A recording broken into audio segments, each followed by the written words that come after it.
This breed bit the hand of Hitler and lived to tell the tale. There was an order to destroy all of these dogs. Fortunately, the Bouvier breed survived.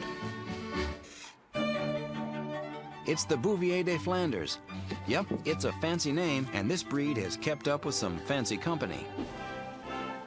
President Reagan did have a Bouvier. Jackie O had one of these dogs as a child. Her maiden name, after all, was Bouvier.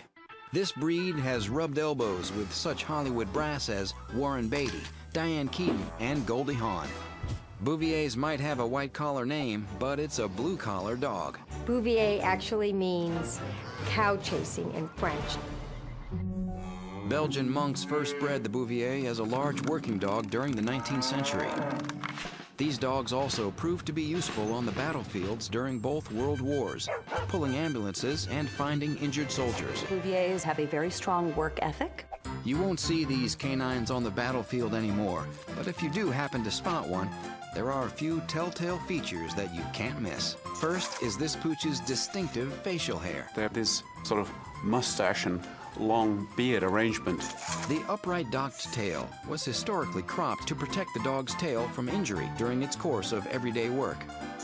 The Bouvier has a large body. It stands over 2 feet at the shoulder and weighs over 100 pounds. But it's that same body and working nature that has gotten some Bouviers into a little hot water. In 1985, a puppy named Lucky came to the Reagan White House. And the Reagans loved it and said, this will be the perfect White House pet. Little did the president and first lady realize that this adorable ball of fuzz was going to grow up to become an 80-pound pulling machine. Every time they took her out, she was pulling Mrs. Reagan and the president around. If you are busy being the president of America, you are probably too busy to raise and train a Bouvier properly.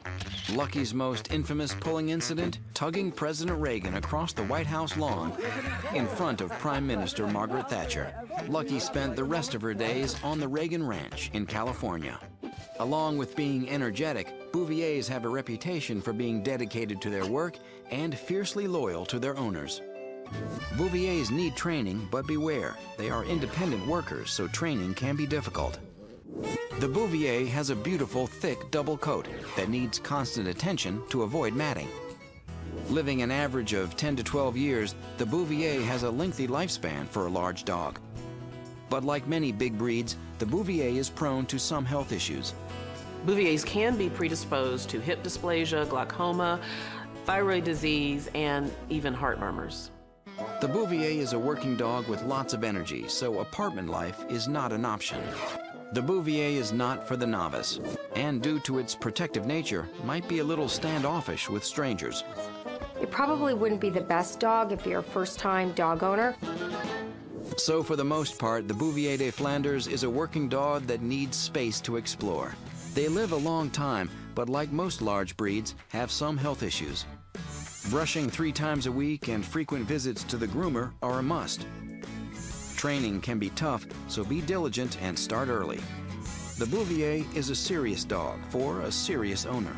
If you're willing to put in the time, the Bouvier de Flandres will be a loyal, protective friend for life.